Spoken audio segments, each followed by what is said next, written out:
Hey everyone, before I get into my thoughts on Ponyo, I would just like to give a brief thank you to everyone who checked out my Suicide Squad video and my recent Movie Nerds Club video. Both of those videos just completely blew up for me because I am more than aware of the fact that my channel is incredibly small. So whenever a video gets super big like this, let alone two, it's a cause for celebration. So I would like to say thank you to you all for checking those out.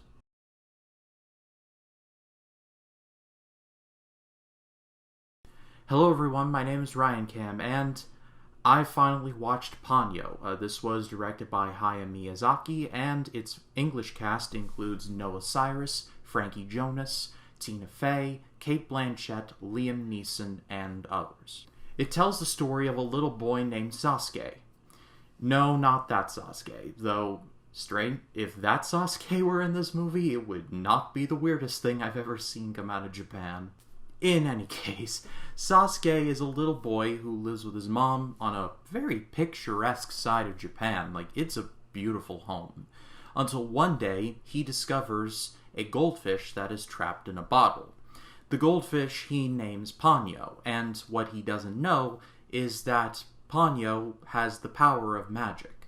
Her presence in the surface world disrupts the balance between the ocean world and the surface, and so Ponyo's father, voiced by Liam Neeson, is on the hunt for her before the entire world is thrown into chaos. Ponyo was one of the first Studio Ghibli movies that I at least heard about, or at least in passing. I never saw it up until this point, but this was the first one that I actually heard, oh, this is from Studio Ghibli, this is from Japan. And so I always wanted to watch it, but I never did.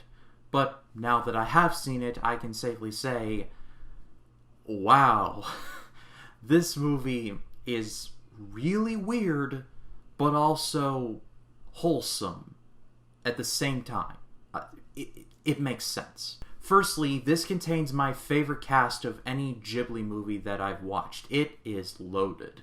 You got Liam Neeson, who voices a water wizard. You have Cate Blanchett, who isn't in the movie much, but plays a mystical wizard, because I think it's in her contract that she has to play something mystical in most of the movies that she is in, though she is good here. You have Tina Fey as the voice of Sasuke's mother, who has a pretty funny scene involving her and Sasuke's father, who's voiced by Matt Damon, by the way, and it all involves a signal lamp. You'll know it when you see it. And then you have the two child actors, Noah Cyrus and Frankie Jonas. Child actors are a bit of a coin toss. Sometimes you can get, like, Haley Joel Osment from Sixth Sense. Other times, well, it just is really bad. Thankfully, both of these performances are pretty good. When I first heard Ponyo's voice, I was thinking to myself, is this going to get annoying? But as the movie goes on, she's actually pretty cool. Ponyo's actually kind of a savage on more than one scene. If she doesn't like you, she just squirts water into your face. It happens more than once, and I'm just like, sheesh, Ponyo, I mean, have some decorum. The chemistry between the two is the heart of the movie, and if that was bungled, then the rest of the movie, just forget it. Thankfully, all of the scenes involving them are good. My favorite scene in the movie is when Ponyo escapes the bubble prison that her father has put her in. You just have to be there. And she goes to the surface, only when she does, she ends up causing a tsunami. And while she's looking for Sasuke, him and his mother are driving away from it, and Sasuke's mother drives like Steve McQueen. Like, she just is weaving all over the road. It's just crazy. And then she finally sees Sasuke, and as the tsunami travels with her, so you see the car, and it's a beautiful shot. The whole scene ends with Ponyo growing human hands and legs and running and embracing Sasuke, and then Sasuke's mom is like, okay, grabs the two like luggage, takes them into the house, puts them down, and is like, alright, life is pretty mysterious, but I think we're going to be okay. I'm sorry, it's so weird. But the biggest selling point of this movie is the heart, in that there is a lot of heart in here, and it's just, like I said, it is very wholesome.